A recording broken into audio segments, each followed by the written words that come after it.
Salutationes. Hello again. I suppose we'll continue where we left off, going over what I've translated so far. I grossly underestimated how long this would take, because in about an hour and a half we got through maybe 100 lines out of the roughly 2,000 I've translated so far. So I guess we'll just keep going. I'll keep going till someone tells me to stop, I guess. I don't know. Okay.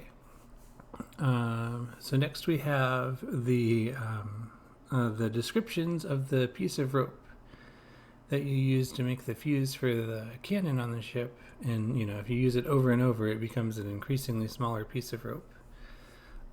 So in the original we have, it's a giant piece of rope. It's a piece of rope. It's a small piece of rope. It's a tiny piece of rope. It's a dinky little rope. It's an infinitesimally small rope. And so in Latin, est funis praelongos, it's a very long rope. Est funis, it's a rope. Est funis brevis, it's a short rope. Est funis exiguus, it's a paltry, scanty piece of rope. Est funis pusillos, it's like a teeny tiny, little bitty piece of rope. Est funis in infinitum sectos, it's a rope cut into infinity. I don't know, this was a phrase used in some philosophical or mathematical work talking about the concept of dividing to infinity, getting infinitesimally small. Obviously, when I say that I've found all these uses of these words, sometimes I'm doing some digging, but really, it's Mr. Smith and Mr. Hall, right? Who did all this digging, 200 whatever years ago. Shout out to the dictionary tools on Latinitium.com that has the Smith and Hall and the Lewis and Short dictionaries linked and cross-referenced with each other. So it's very useful in finding, finding good idiomatic classical Latin renderings of things like this. So it's a rope cut to infinity as a way of expressing this concept of infinitesimally small. All right, and then we have the now all of those phrases in the accusative, because you need those for the parser line. So funem breve, funem exiguo, funem possilum, funem infinitum sextum, and then funem praelongum. I don't know why the order is different for those, but it works out. I imagine with the game's code that it's named the right thing at the right time. Okay, and then there's the bottle of wine that you use as a substitute for the monkey blood. So there's some very fine wine in here. I'll grab it. Ecce vin es bellissimo. Behold, this very fine wine inside. Id capio. I'm taking it.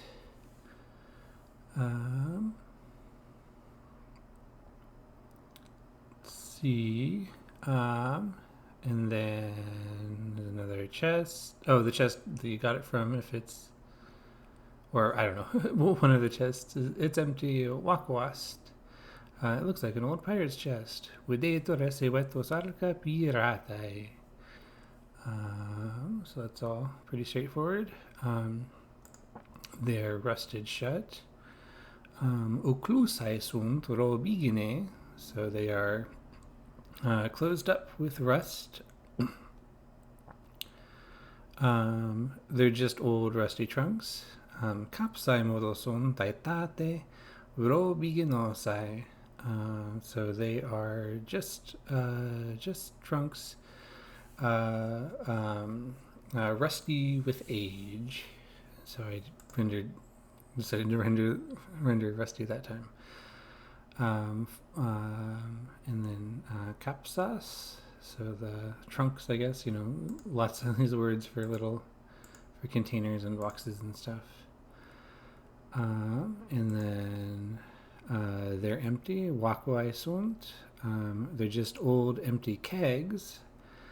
Modo sunt kupai tritai wakwai, just old. They're just worn out and empty kegs. Kupas, kegs. Let's see. Looking at the gunpowder, it looks explosive. Videtur aptos a displodeno. So they seem suitable for exploding, or for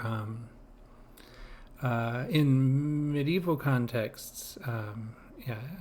Displodo was used for used to describe cannon explosions and things. So I think in more classical Latin, it has more the idea of kind of just being blown to the wind, being blown every which way by a gust of air. Incidentally, explodo, that verb in Latin, is to boo or hiss an actor off the stage. So to explode an actor that you don't like, to boo or hiss them off the stage, would be the meaning of explodo. And then let's see. Or explodio. It's probably second declension, or second conjugation.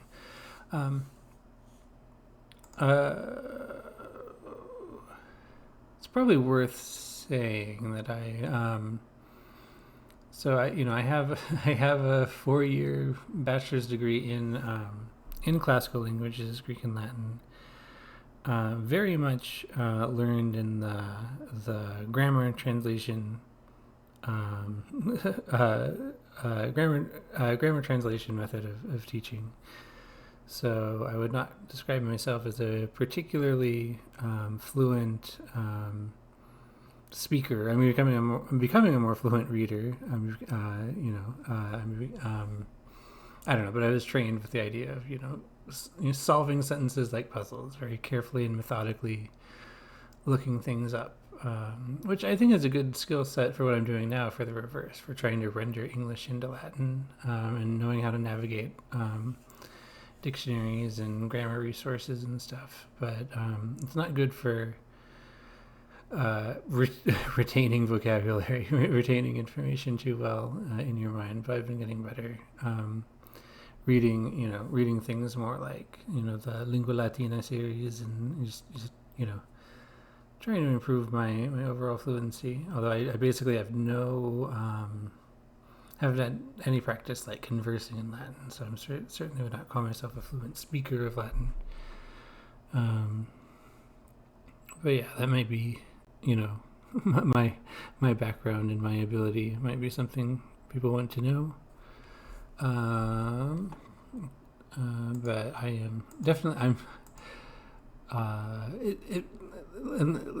criticism is welcome. Like if you see like mistakes I've made, or you realize that like there's a better way of translating something I've done, please do comment. Comment down below. Let me know, because I am. You never really stop learning, but I'm certainly not not an expert, despite having a degree in the subject. Just doing my best here. But anyway, so it seems apt to explode. And then the gunpowder, the Poem Tormentarium again. And then they're all rested shut. Omne seclusai sunt robigine, so they're all closed up with rust. They're just old rusty chunks. Arcae modo sunt aetate robiginosai, so they're merely chests, merely boxes rusted with age. Chests, arcas. I swear, once we get down to actual dialogue, maybe my translations will be more interesting than some of this incidental looking at stuff. It's rusted shut. Occlusas robigine. It's just an old rusty chest. Modarcast aetate robiginosa. And then a black chest, arcatra. There's nothing significant about that chest. It's just one of the chests in the background. I don't know why they single out its color and not the color of the other chests, but it's just a random chest in the background. It doesn't seem. It's not one of the ones where you find any of the important items in or anything. And then, okay. So this was kind of an interesting thing. So when you examine the wine, look at the wine, or perhaps specifically open the wine, I'm not sure. But Guybrush remarks on the smell. Ooh, nice bouquet.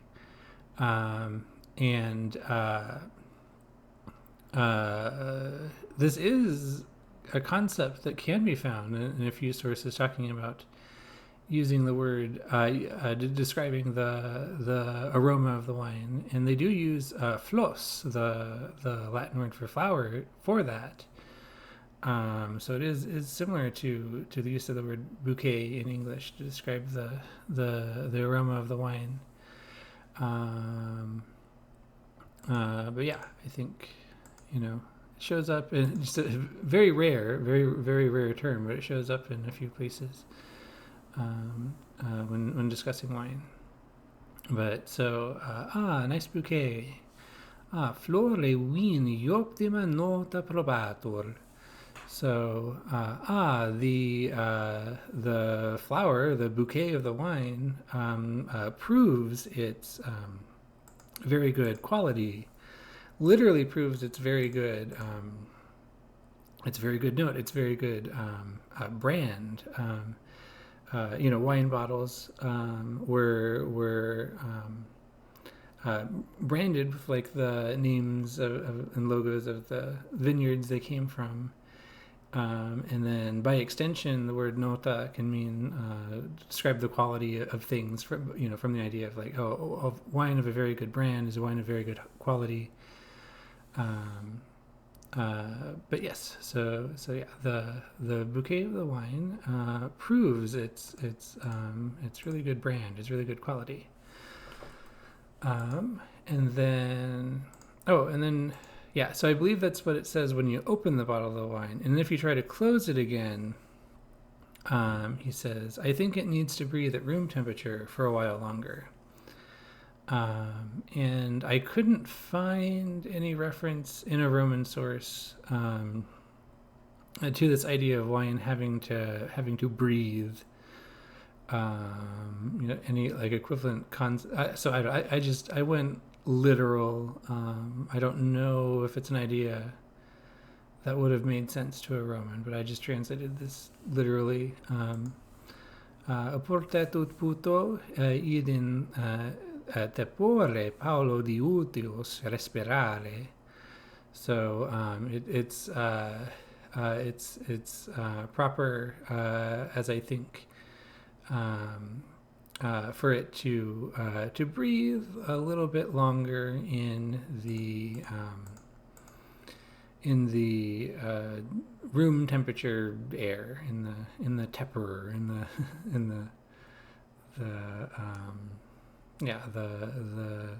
the lukewarm, whatever room temperature environment that it's in.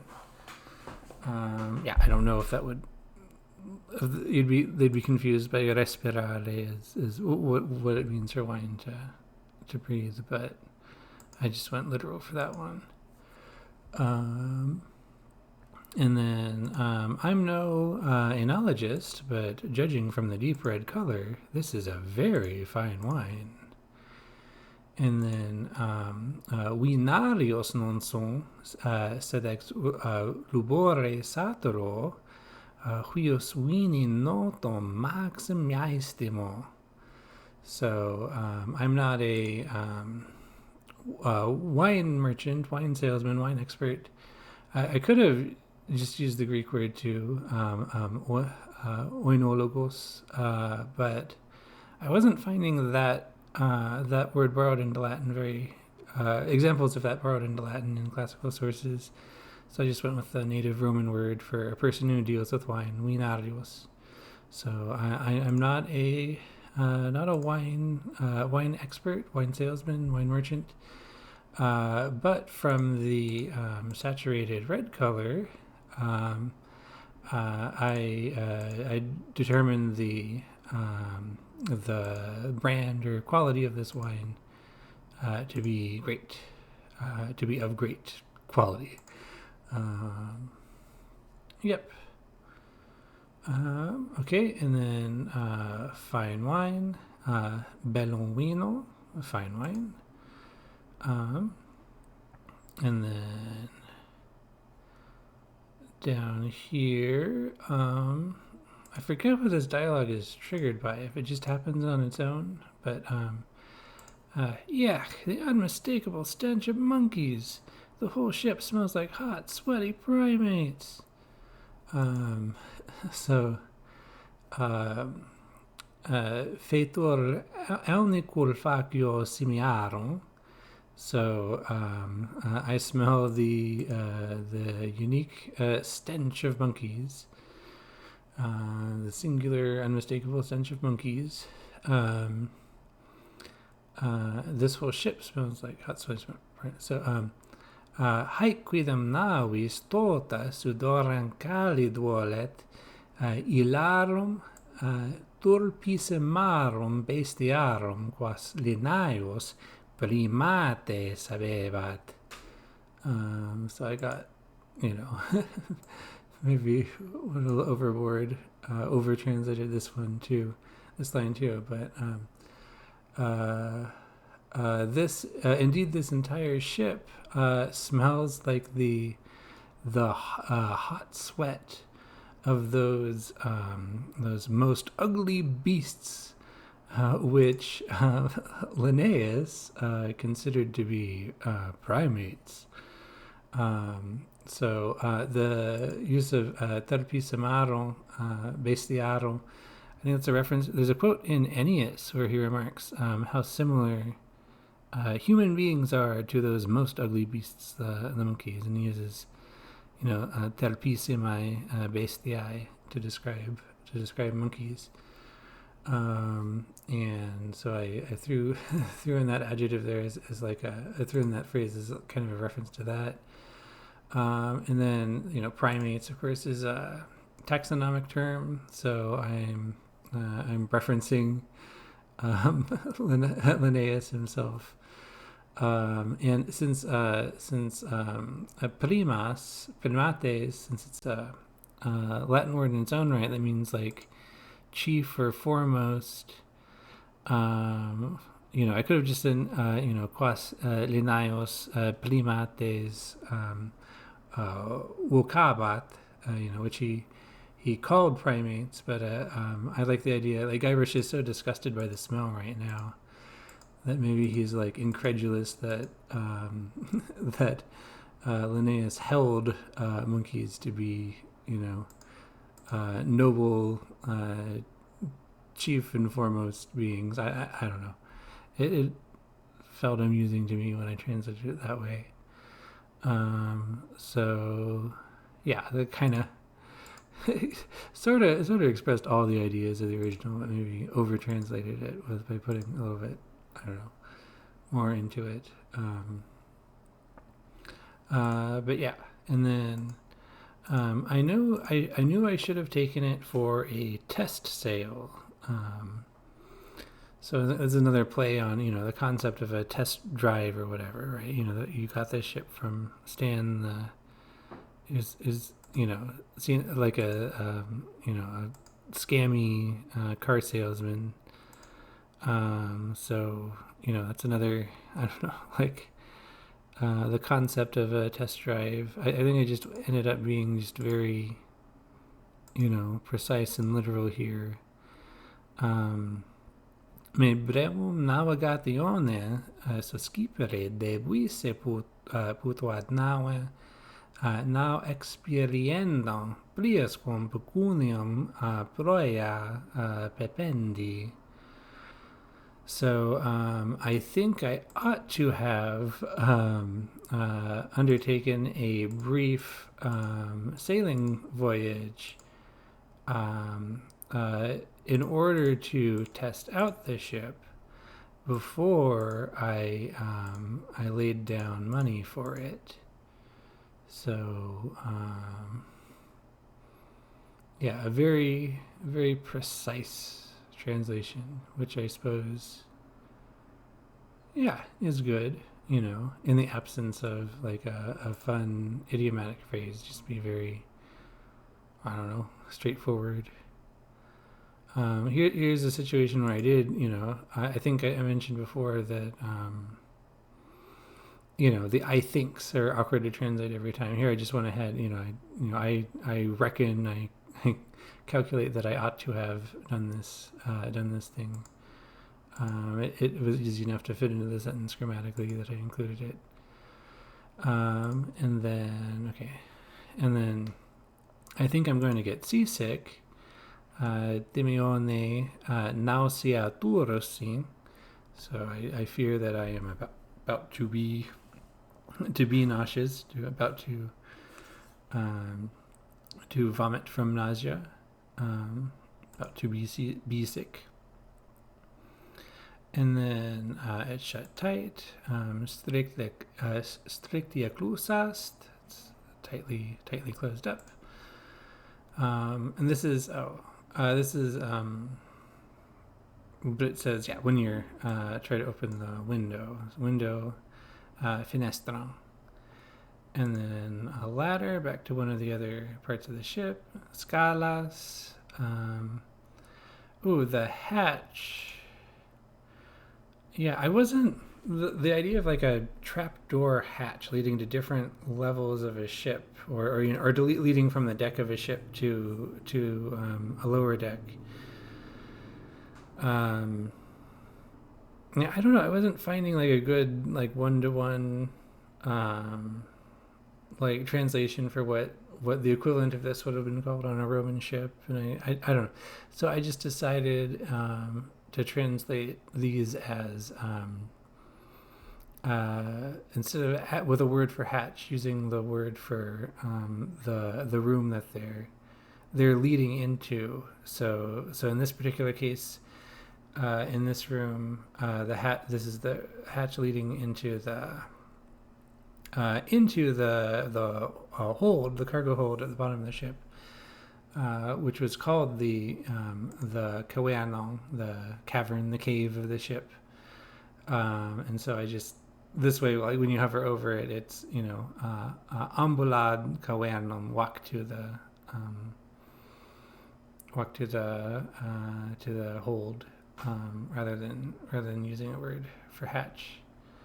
And none of the hatches on the ship are ones you open or close or anything like that. So it works out. There's nothing awkward about someone trying to open the name of the room that's beyond the hatch. So that worked out to translate it that way.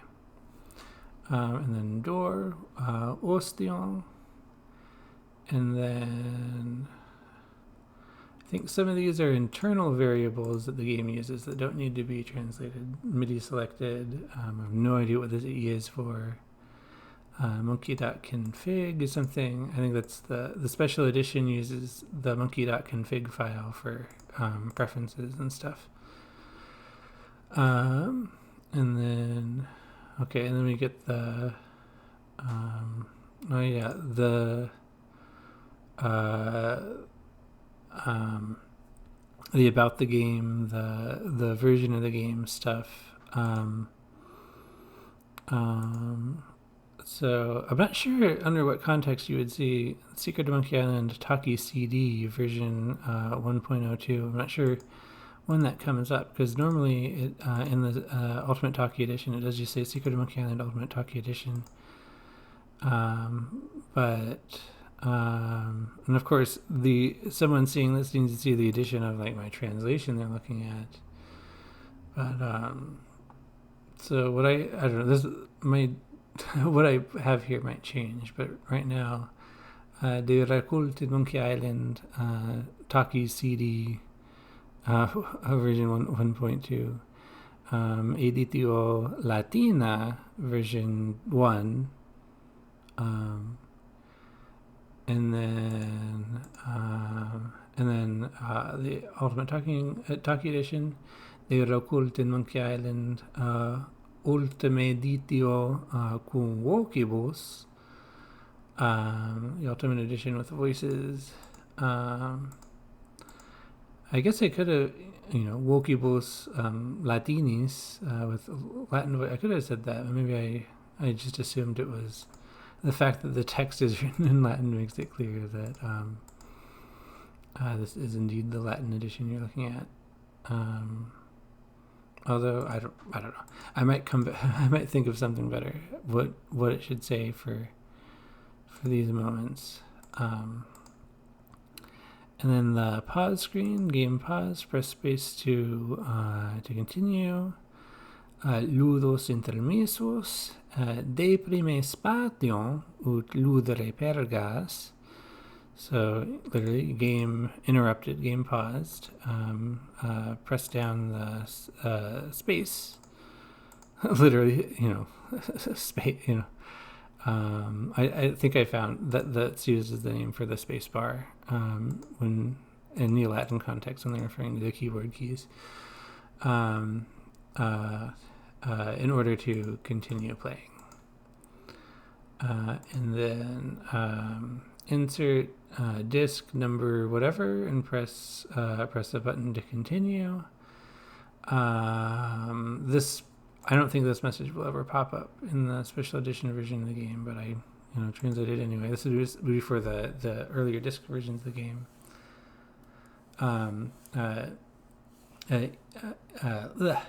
Insere discum quid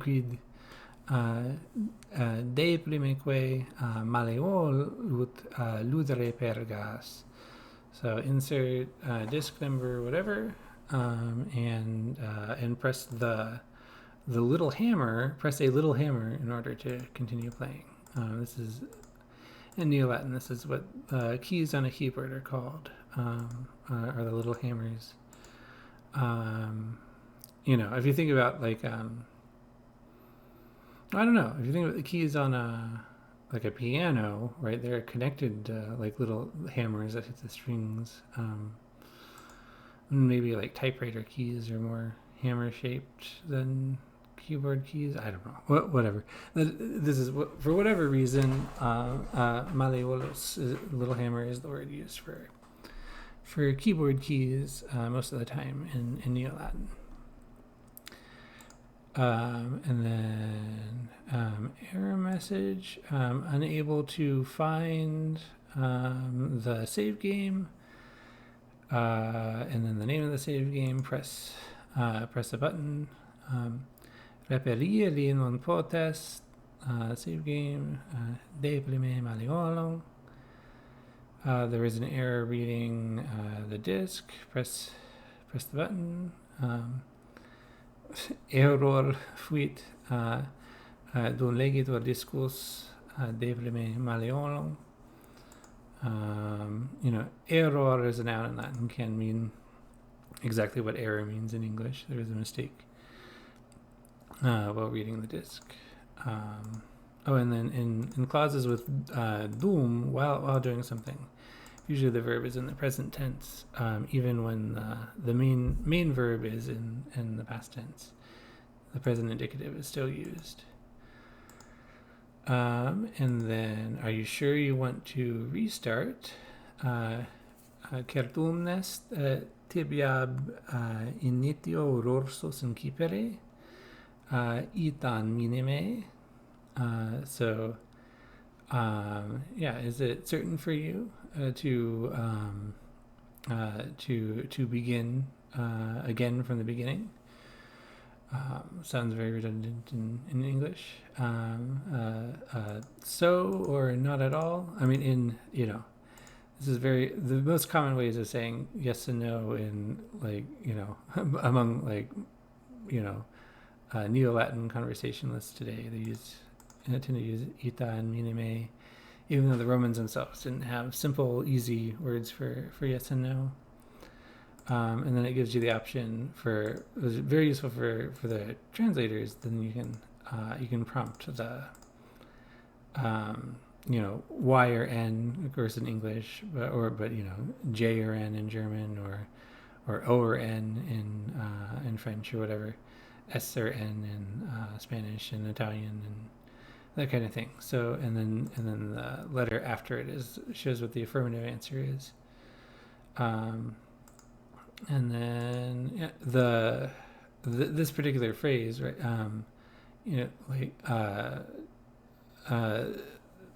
To be certain for someone. This is a phrase that's found. I found a lot in Roman comedy that apparently had fallen out of usage in classical Latin, but I don't know what the classical Latin alternative was for asking if someone's sure, right? It felt like such a useful phrase, and so I'm use it here, and I think I use it quite a bit throughout the game whenever characters ask about someone being sure about something. And then, are you sure you want to quit?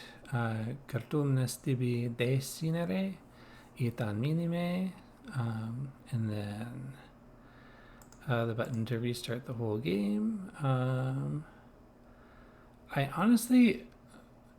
don't remember if I tested these to make sure I might have to make changes if these don't fit on the buttons.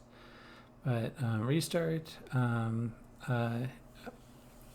Incipe Rosos. Current passcode. I don't think I needed to translate this. I think these are things for the Sega CD version of the game that will never come up. But Tessera Praesens. Tessera literally a tile, because and it can have the meaning of password. Because Roman military passcodes were written down on little clay tiles. Enter the passcode, da tessera. So to give the tile is the expression to give a password. Invalid passcode, tesseririta. And then, are you sure? The bine kertost. Let's see, and then save. Serva. Load. I decided to use just restauro. So restaura. Play. Lude.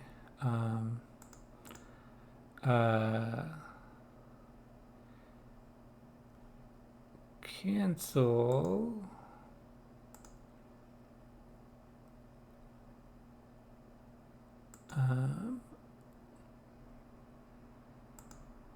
So for whatever reason, I went with Nagel, right, to refuse or whatever. I mean, that's a perfectly good word for cancel. The word cancel, literally, it comes from it's related to like the word for the like the cross-hatched boards on a fence or whatever.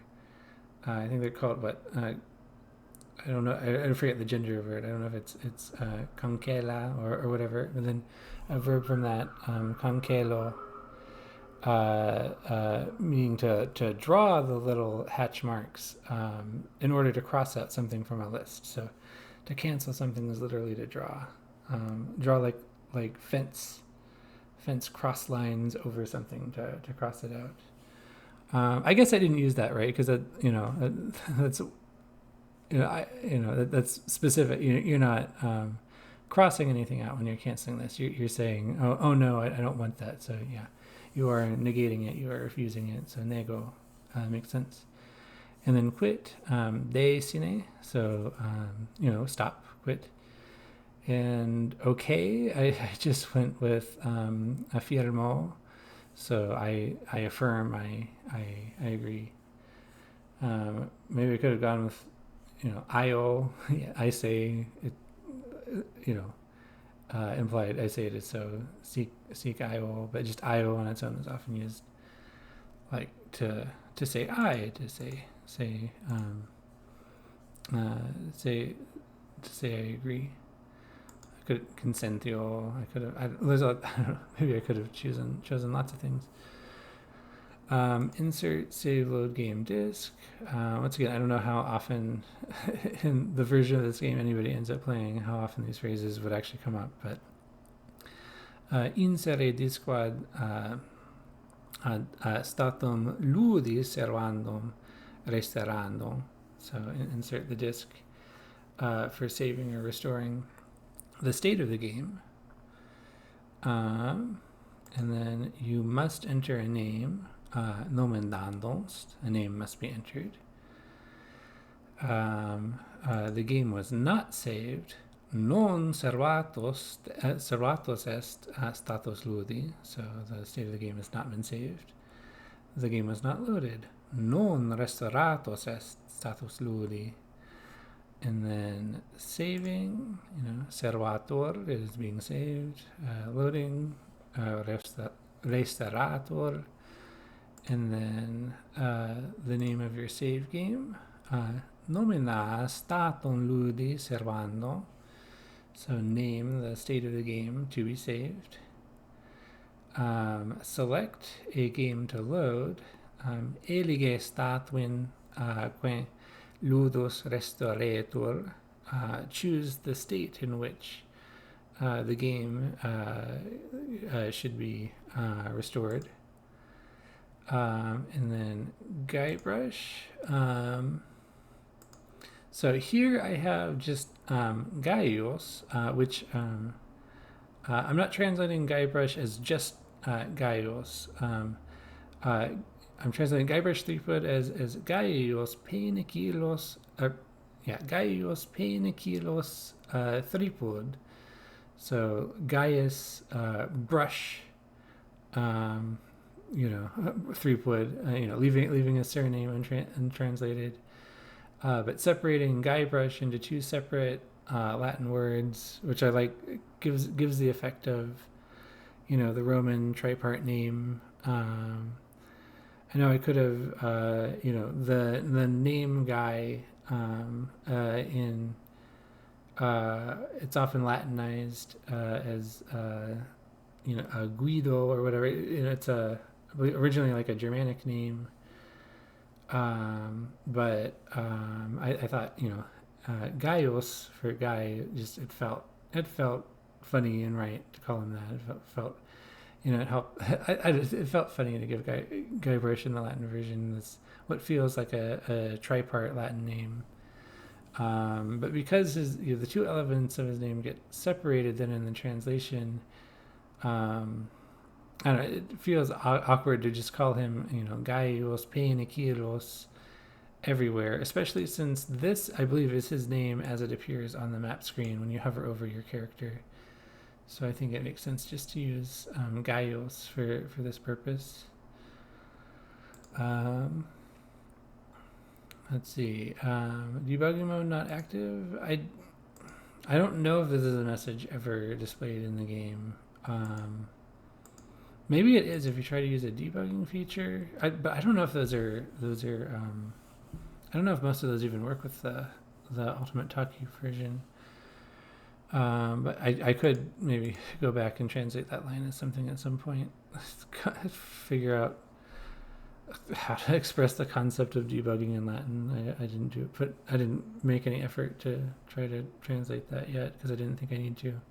But if I need to, I'll figure out something. Seltzer. This is the seltzer bottle of the Voodoo root beer toward the end of the game. I'm not sure exactly why it exists here in these three places at the moment, but Legoinum Selterano, the bottle, the seltzer in bottle, the bottle from Seltzer, Germany. I don't know. I wasn't able to, couldn't think of any other way to kind of render the concept of a seltzer bottle. In Neo-Latin context, the Latinization of the name of the city in Germany is it's either Celter or Celtera, and then the adjective Celteranos, and because they had like some sort of mineral spring water there that people in the 19th century thought had health benefits or something, and that's what popularized the concept of seltzer waters, or water from a particular spring in Germany, and then the naturally carbonated mineral water, I suppose, and then a seltzer bottle. Anyway, I don't know. Learn lots of random things about like that over the course of just trying to look up the history of terms to figure out a good translation for them. But I think this makes sense. A bottle that is seltzerian in some way, a bottle that's from Seltzer, Germany. It's what the name says in English too, even if we don't think about the city as being why it's called that. Let's see. And of course, I'm probably made a fool of it. Is it Germany or is it a different? Where is Seltzer? I'm gonna hope that it's Germany, but now I look foolish for doubting myself if I was right the first time. A German-speaking country with the city of Seltzer exists somewhere, and they had a mineral spring. Okay. It's too dark to see it. I'm not sure. I don't know where this comes up in the game either. I'm trying to think of a moment where Guybrush is in the dark. I can't remember. But tenebrae tantae sunt ut videre non posse. The darkness is such that the darkness is so great that I cannot see. I can't reach it. Attingere non posso. I cannot attain it. I cannot reach. I think I get better results with the parrot. So this is when Meathook has challenged you to touch the parrot to prove your bravery, and you get the different options of verbs. I think this is what it says if you try to use any of those verbs on something other than the parrot. So, cum citico ut puto sicagere magis prosit. So with the parrot, as I think, to do so would benefit more. So it would benefit more to do that with the parrot, I think. It doesn't seem to open. Aperire posse non videtur. It doesn't seem able to be opened. I can't move it. Eon re movere non posso. I cannot move that thing. This is kind of awkward too, because it's since you don't know what object it is the player clicked on, these are kind of supposed to be all-purpose, like I can't do that messages. Not knowing like the gender of the object they clicked on, and then Latin being like a pro-drop language where you can leave off the subject pronouns pretty easily. You can also leave off object pronouns if it's very clear from context, but sometimes it's awkward. In this case, I just decided to throw in like a placeholder, that, that thing. I cannot move that thing. Because I think I cannot move, se movere. It was I cannot move myself is what that, that phrase would mean. But I just didn't want to cause any confusion. Guybrush is saying you can't move another thing, so it is necessary to include something in the accusative there that he says that he can't move. I don't see anything special about it. Nihil notabile video. I see nothing notable. I just went with that. I can't pick that up. El fere non posso. I can't carry that thing away. There's lots of words, capere and sumere, lots of words I could have used for take, but I used auffaire as the verb take, as you'll see in a moment or in a little bit. I just like the parallel of well, I'll explain why. I used affaire for the instead of give. Instead of, da, I used affaire for reasons of the having to keep things working with the accusative. I'll explain more about that later. But I like the parallel of taking away and carrying toward as being opposite verbs. So even though this verb I could have easily translated any number of ways, I decided to. I like the parallel of affaire and auffaire. It makes sense what I'm talking about in a moment if it doesn't make sense. See, I can't reach that from here. Hinc tingere non posso. So I can't reach from here. That doesn't seem to work. Nihil evenire videtur. Nothing seems to happen.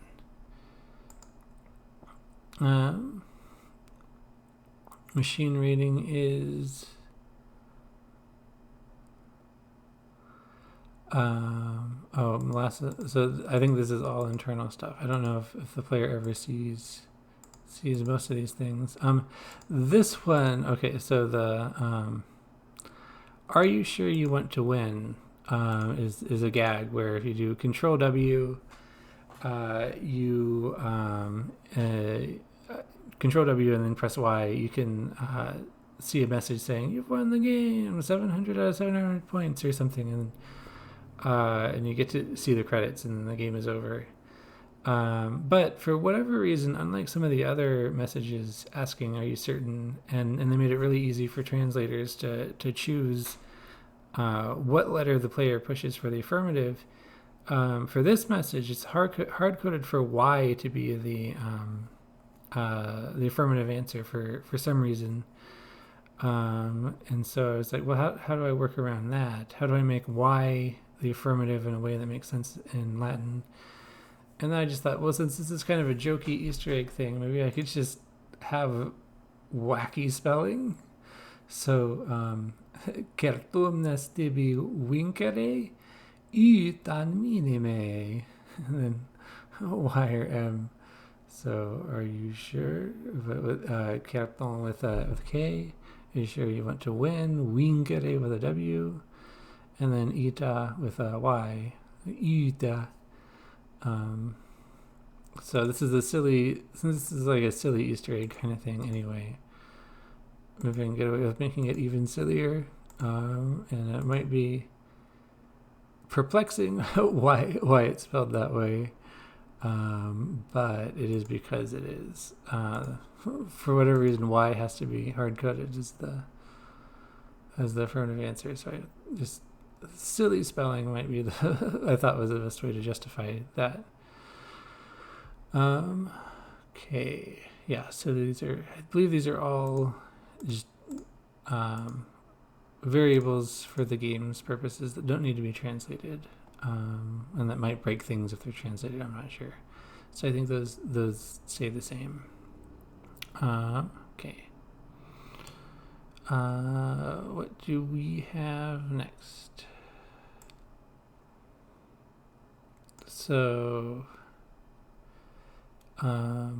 just give me the goddamn ship. I forget how this comes up. I think this might be what Guybrush says to Stan. If it's impossible for him to buy the ship, if you've got yourself into a situation where there's no way you'll have enough money, I think maybe it bypasses the negotiation. Unless there's some sort of like debugging cheat code or something where you just get the ship right away. But just give me the goddamn ship. Da mihi meherkle isto nawe. I guess it comes across as a little bit less vulgar in my Latin translation. Give me by Hercules that ship, that there ship. But it's because I don't know, the Romans didn't they didn't have swear word adjectives that they these expletive adjectives that they would just throw in all over the place, like English has. They certainly had some very very vulgar and obscene ways of swearing, but they were always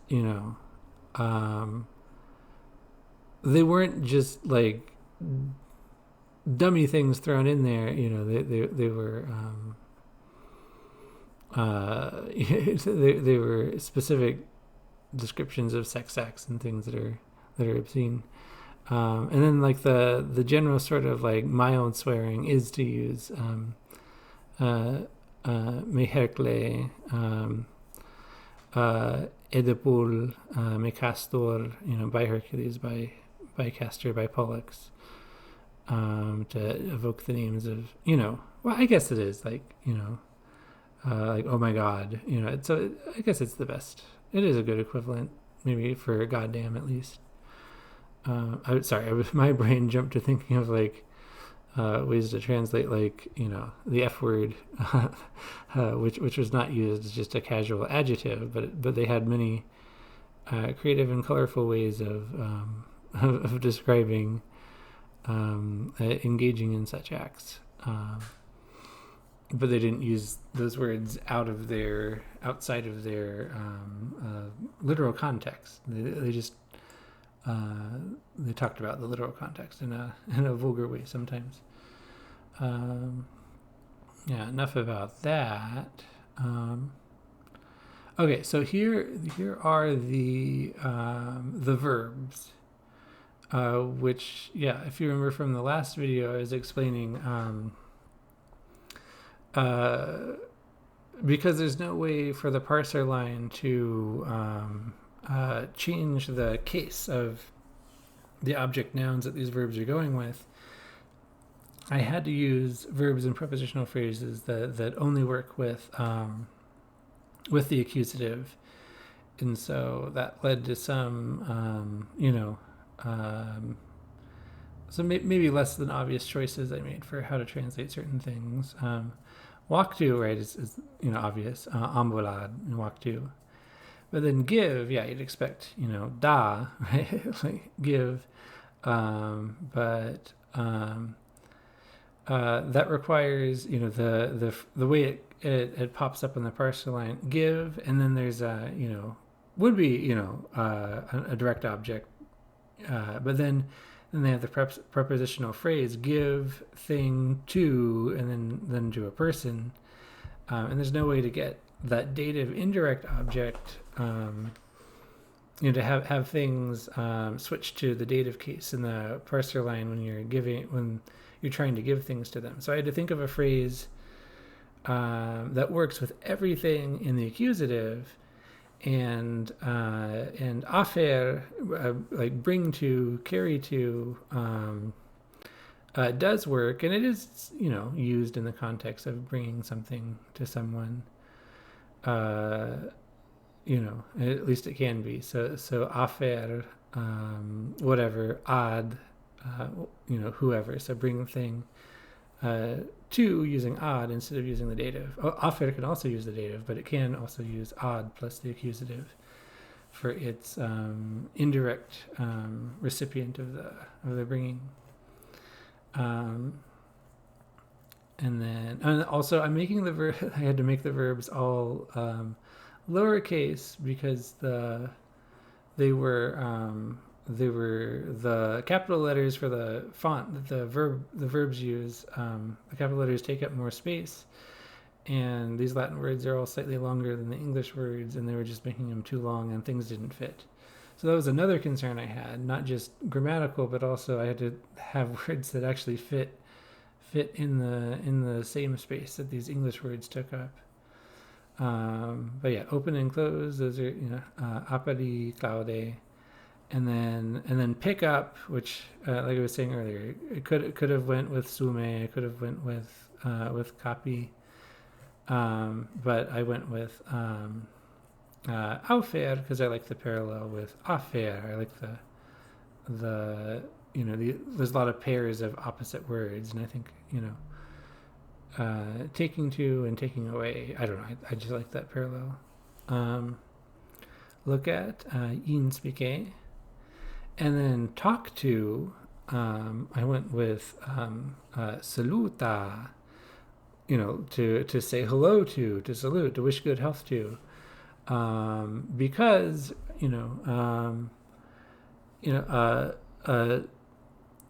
locale kung or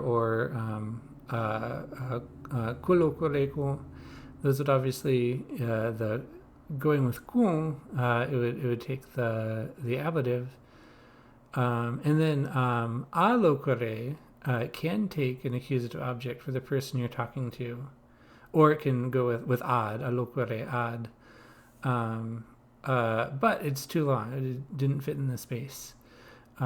So I eventually thought, oh yeah, saluta. So to talk to someone, usually you start out, and this is literally true in the game, but usually you start out talking to someone by saying hi to them.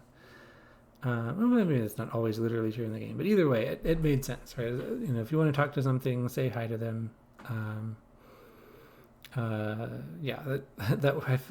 worked as a translation that would work with the accusative. And then use, utere, takes an ablative object, so that wasn't going to work. And then the fact that use in adventure games is used in that phrase that's awkward even in English, the use thing on thing. I don't know how much that would make sense with utere, aliquo, kun aliquo. I mean, maybe, but then adhibe, apply something, use something. It can be used with a single direct object to mean employ, make use of a thing. And it can have the sense of apply a thing to a thing. Adhibe, aliquid, ad aliquid. So apply a thing to a thing. So use thing on in the same way that it's use thing on thing, the way that it appears in adventure game parser lines. Now adhibio, it's often used with abstract nouns. It's often used, like apply diligence to your duty or whatever. But it can be used with literal concrete nouns, and in medical contexts, it's used, for like applying medicine to a wound and things like that. So it can have it does have the literal concrete meaning of the use thing on thing of the adventure game type of using things. So it's actually a pretty good translation, even if I weren't limited by restrictions and case and stuff. It would still be a good translation for this type of use. And then push, I went with trude, and then pull, traje, drag. And then we have some of the, and I haven't tested these to see how well they fit, But when you're in when you die, when you spend 10 minutes underwater, if you're unable to figure out how to get back up to the pier after Fester Shinetop throws you underwater with the idol, you die, and then you have these joke verbs for what you can do as you're floating under the water: float, bloat, rot, bob, stare, order, hint book, and then the try this again isn't part of the original game, but the special edition, or not the special edition, actually the Ultimate Talkie edition specifically does give you a chance to try the scene again if you die. So it's not a permanent death. So for all of these terms, so float, flueta, bloat, pume, rot, puteske, bob, unda, like wave, I guess, right? Like bob up and down in the water. Stare, stupe, so like literally, have you stare with your mouth agape, stare in awe. And then order hint book, me lib auxiliare, so by the auxiliary book, by the help book. And then try again, conariteron, try again. And then we have the verbs that appear when you just have to touch the parrot. So I haven't tested these either to see if they fit, but all the things you can do to the parrot: tap, prod, feel, tickle, stroke, bother, jab, poke, and tease are all the things you're able to do to the parrot to prove your courage. So pulsa, hit, tempta, like try, test. Where does that fit in? To feel, to like test with your finger. Tange is just touch. Prod, touch, and then tickle, titila, so literally tickle. Stroke, mulke, pet. Bother, molesta, bother. Jab, fode, stab, I guess. It's not necessarily stab with a dagger, right? So you could stab with your finger. Poke, palpa, palpate, or touch with the finger. Tease, wexa, annoy, and then so then we have our prepositions that follow these verbs for the indirect objects, or the preposition objects that go with them. Basically, in only happens, use something in something in context where that makes sense. Adhibio can be used with in, so I left that there. But pretty much any other circumstance with, on, and to, use thing with, use thing on, give to, with the particular verbs I've chosen, and all those phrases, it would just have to be odd. So all of those turn into odd. And then advertisement. So when you're talking to Cobb in the scum bar, and he gives his ad for Loom, and it flashes the word advertisement at the bottom. Proscriptio. A proscriptio was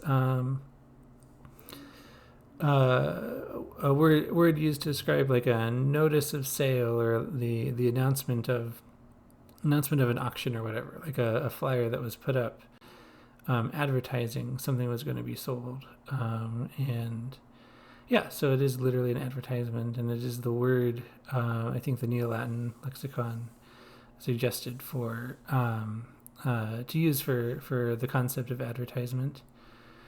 And then this is a joke, do not call. I don't remember where this pops up, but hikes diokos noli telefonare. And of course, very, very much a Neo-Latin, telefono. Just turn that into a verb, but it's it's used in Neo-Latin context. It's just the simplest way to describe making a telephone call, a concept that would be so foreign to ancient people. But how else do I explain this concept? I could have Bouquet, but like but I don't know. That would have been maybe less clear what it means, to a modern day person reading that line, and it doesn't really make sense. Yeah, but I assume this appears on the screen when there's a phone number that appears on the screen that they don't want you to call. But I don't remember. I know a lot of LucasArts games have the number for the Skywalker Ranch at the time in the games, which is 1-800-Star Wars, and so there's probably some point in the game where it says 1-800-Star Wars, and then but then there's a joke telling you not to call, which may have been added just for the Ultimate Talkie edition, because I don't remember. I don't remember this warning not to call a number from the game. So, okay. Okay, so then this door appears to be locked. Hoc osteon sub clavi videtur recluso esse. Try to complete the trial twice. I think this is all just internal error messages just for the game's purpose. Threepwood. I think this is in there for in the non-voiced versions of the game, when characters mess up Guybrush's name. I think there's a script that runs to like scramble up the letters. So rather than thinking of individual messed up versions of Guybrush's name, I think it's a randomized thing. And so it starts out with a string variable with the base spelling of his name, and then there's some type of code that scrambles the letters up. And the Ultimate Talkie version probably still does that when you turn the voices off. But then in the special edition, they recorded specific randomized versions of Guybrush's name that the characters mess up. So, but I think this is both things happen.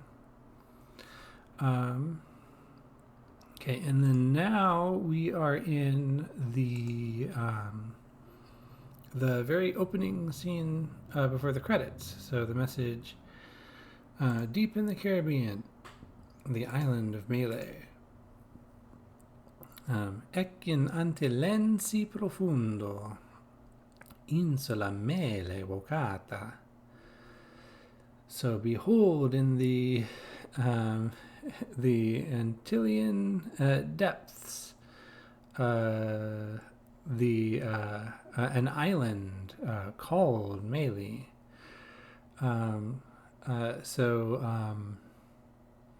There in the Latin context, there's various names for the Caribbean Sea and the Caribbean islands, including ones based off the same roots as the English, referring to the Carib people who live there.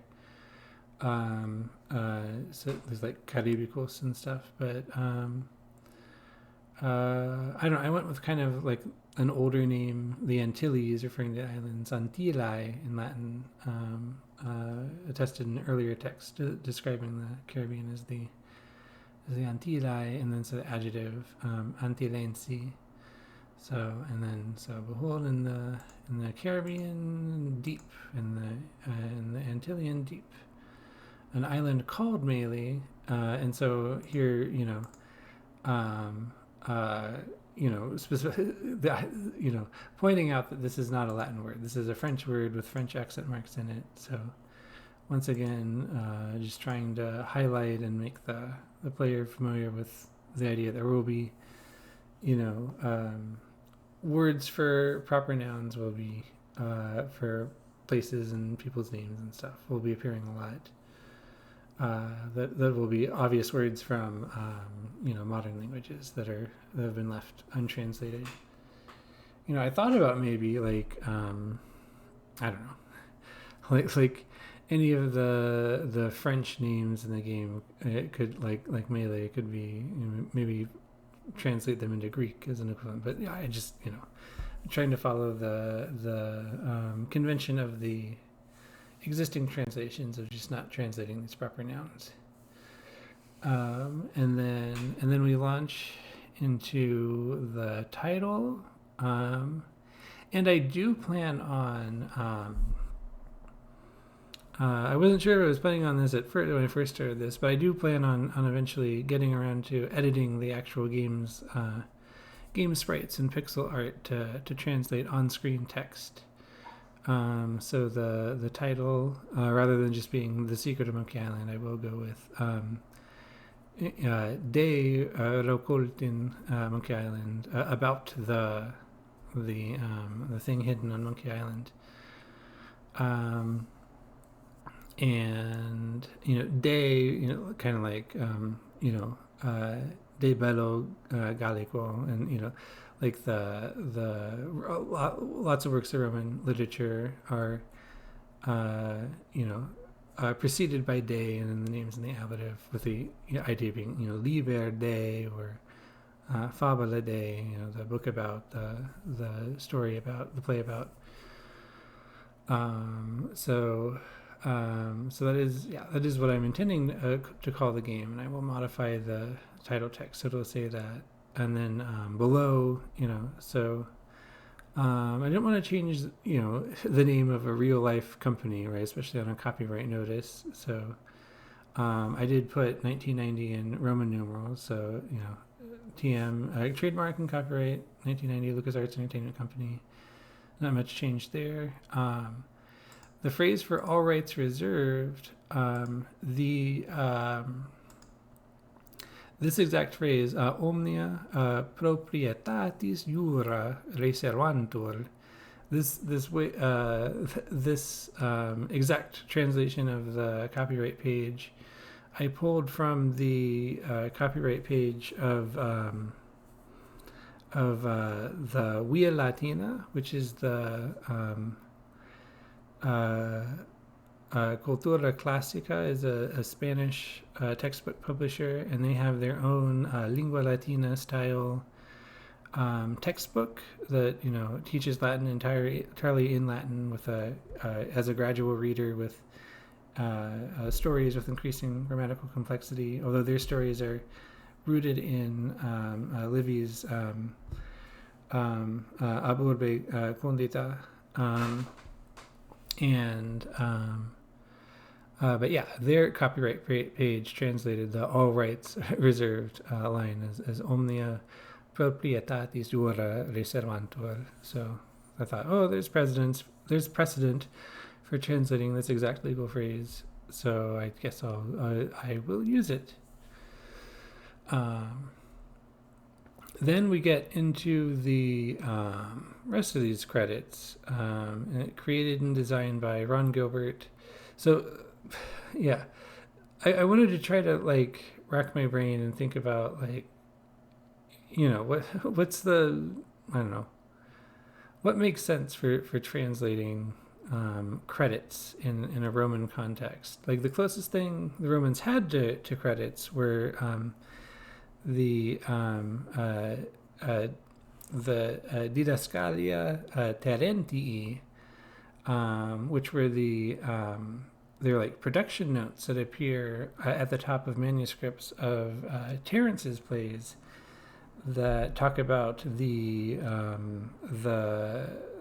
place and location that the play was performed, and who wrote it, who produced it, sometimes who the actors are, and the name of the person who produced the music and composed the music.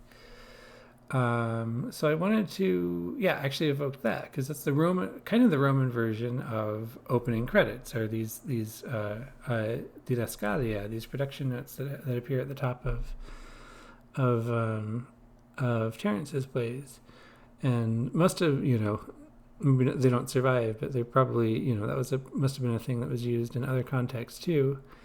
And those Didaskalia. They always begin with like incipit, and then they'll have like the name of the play, like incipit Andrea Terentii.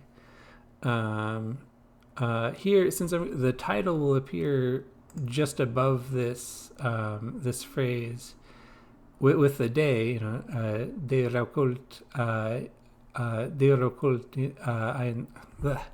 recolta in Monkey Island.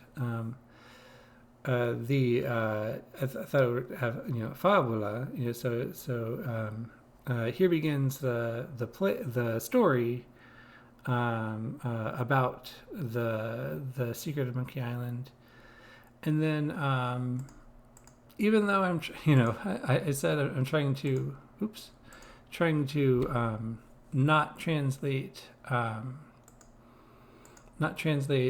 Surnames for this purposes. I felt like here begins the story of Ron Gilbert. I felt it needed to be clear that this was genitive, so I did, just for this one appearance of his name, I added a Latin ending. So Inquit Fabula er Gilberti. So here begins the story, because I feel like so created and designed by. Originally I was trying to find just some other way, like even super literal, like ludus, creatos et designatos, but I like that the way credits are written, that's not a format that's Roman in its origin, and so I thought, if I could structure these sentences and evoke something that is Roman, that might be better. So created and designed by Ron Gilbert. It's a story by Ron Gilbert begins, and then the second line of those Didaskalia Terentii usually talk about the festival in which they were performed. So. Like acta ludis megalensibus. Performed at such and such games. But I thought maybe I could play with that phrase. Right, this is a computer game, so maybe a story performed in a computer game. So acta ludo computatrali. So performed in a computer game. So a story by Ron Gilbert begins, performed by means of a computer game. And computatralis. I know people. All these Neo-Latin terms. People disagree about what should be the word for computer or whatever. But the idea of it shouldn't be computatra,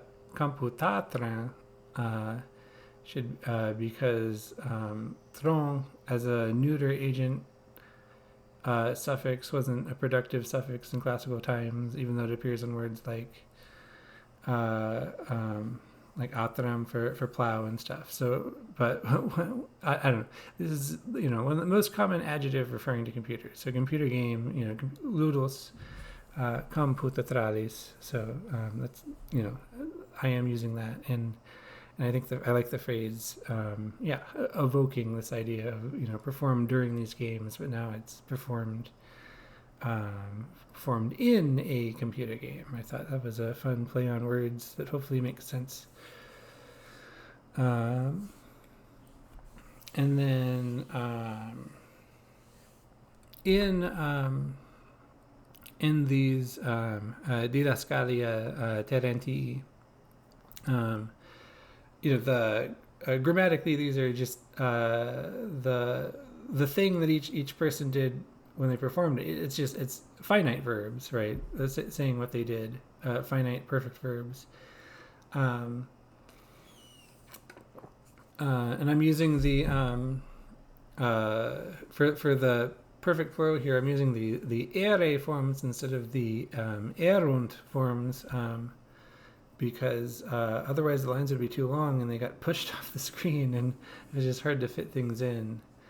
But anyway, so the written and programmed by Dave Grossman, Tim Schafer, and Ron Gilbert. The order of their names randomizes every time you start the game, so which is kind of a fun detail. But so scripseret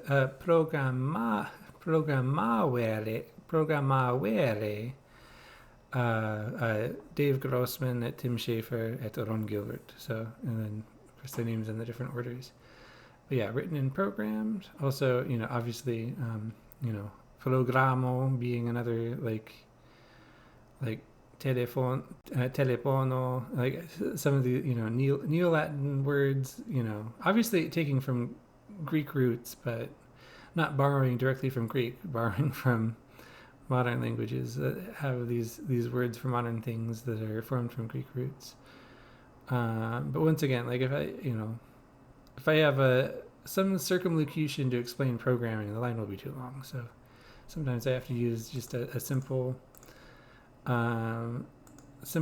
Neo-Latin word that doesn't feel very very classical at all. Yeah, so written and programmed.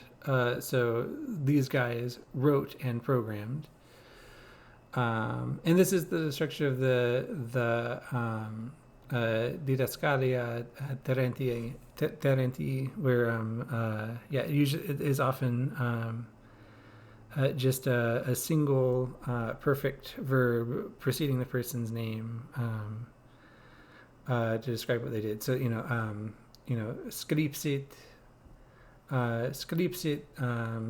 Terentios, or what's his full name? Publio? No, whatever Terence's full name is, right? Whatever his full tripart name is, Terentios Afer. But I don't remember his praenomen off the top of my head right now.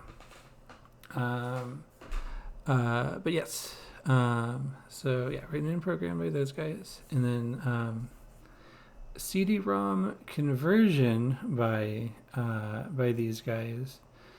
So yeah, some of this stuff was like awkward to figure out how I want to translate it, but I went ad usum systematis CD-ROM convertere.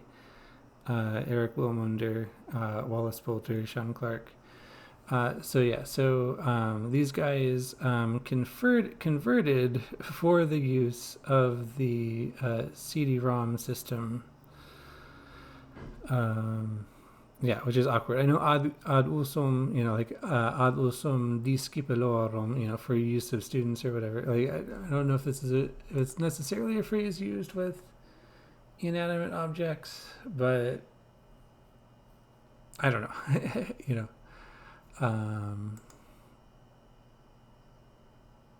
I don't know what the Roman equivalent is of like adapting something to be used by a computer system. I don't know how many like complicated mechanical systems like they could adapt different pieces. So I don't know. I don't know if there would be even an attested equivalent phrase to this idea. So, but the idea of adapting something for the use of another person is attested. So that's the phrase I'm using there.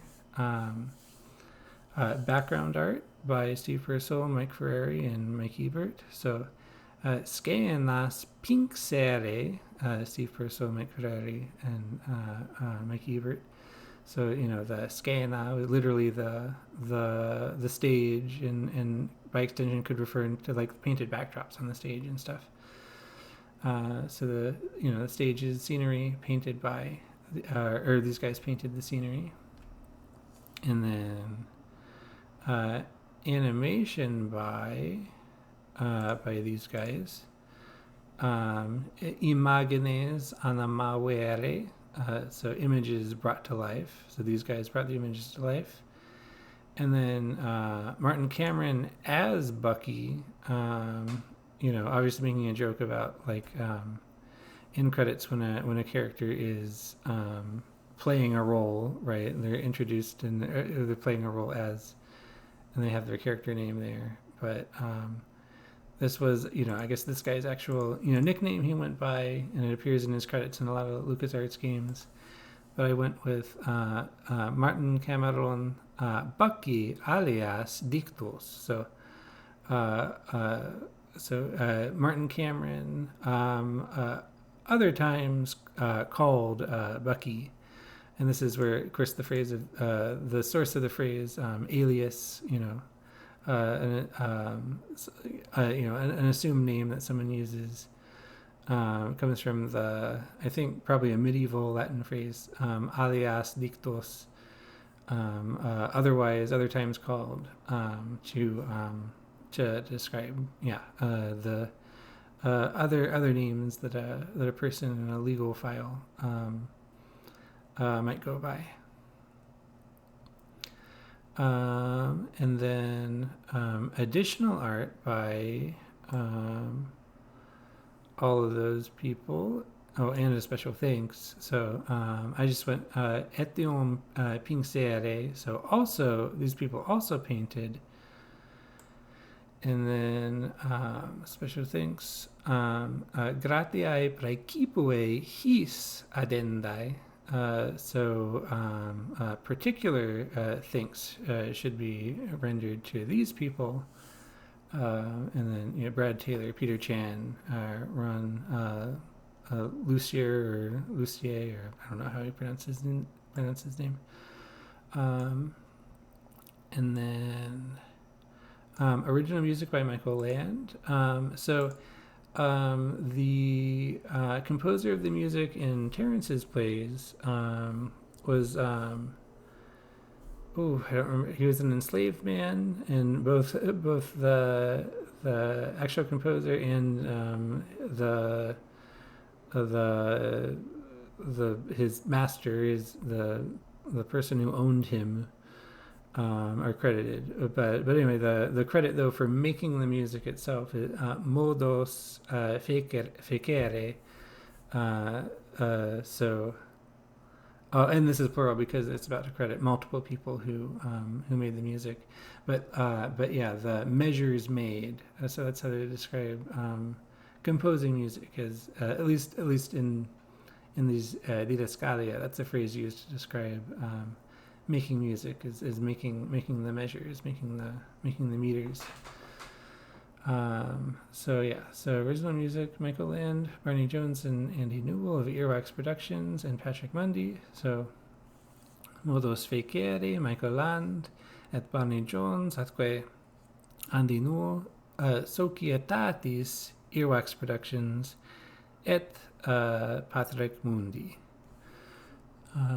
So that for the music credit. IBM Sounds by all of these folks. And Sanos ad usum systematis IBM fecere, Michael Land, Peter McConnell, J. Anthony White. So sounds for the use of the IBM system made by these guys made. Lead testing by Judith Lucero and Kirk Rolston. So probatione procuravere. So these guys oversaw the testing. CD-ROM lead testing by Chip Heinenberg. So probatione systematis CD-ROM procuravit Chip Heinenberg. So Chip Hennenberg oversaw the testing of the CD-ROM system, and then testers, and then names of lots of testers. So I just went with provare, so tested. All these people tested, and then IBM CD-ROM project led by Eric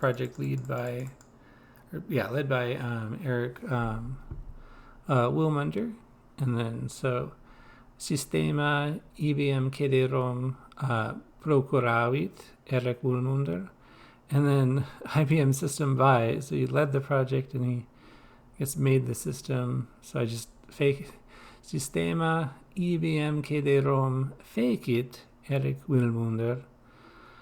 Anybody who worked on this game, if I don't know, if you feel like, it seems obvious to you that my Latin translations of what you did on this game isn't accurate in some way, that I'm misunderstanding, maybe let me know. This was released as a game on disc before the CD-ROM project. So obviously this Eric Wilmunder person was very involved in whatever was involved in creating that enhanced CD version of the game. That still forms the basis of like this ultimate talkie edition and stuff. And then produced by Greg Hammond. The verb I decided to use here was edited, Greg Hammond, which is the word when used for other types of literature. Edo is often means to publish, and in the context of a play, this would be like the producer, like the person who manages the money, raises funds for the play and stuff. The person who was Terence's like producer, Turpio something. His credit in the Didaskalia is just egit, right? Just did, but I believe he was also an actor in Terence's plays, and oftentimes the fabula agere, right? To do a play means to perform a play rather than to necessarily be like the producer of the play. So I went with edidit instead of egit to represent the producer's job. Publishers got, Greg Hammond, produced, published. In the context of a play, I think it makes sense. Producer, I guess. A management position of some kind that has to do with the representing the publishing company and I don't know. I think it makes sense. And then IBM CD-ROM system. Oops. IBM CD-ROM. IBM CD-ROM project produced by Brenna Krupa Holden.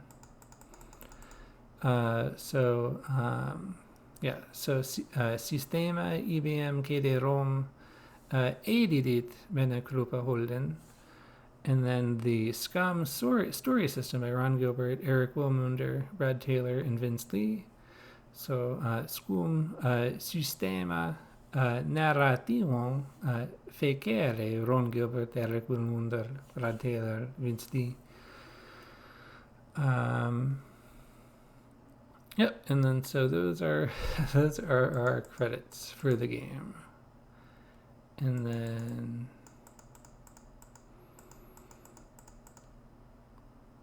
we're back to some stuff on Monkey Island. I feel like I've been talking for quite a while, so I might stop this video here.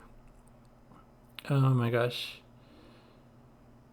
It's going to take forever to actually go over everything I've translated.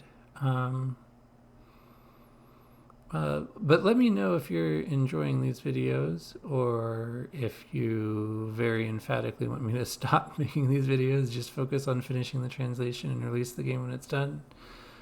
I would appreciate, if you are at all looking forward to this project, I do have a link to a Ko-fi page below. If you want to support me in doing this.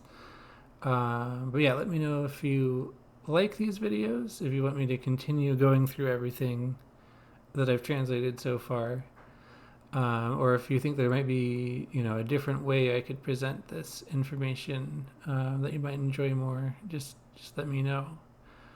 All right, well, I think that'll be it for this video. So thank you for watching. Walete.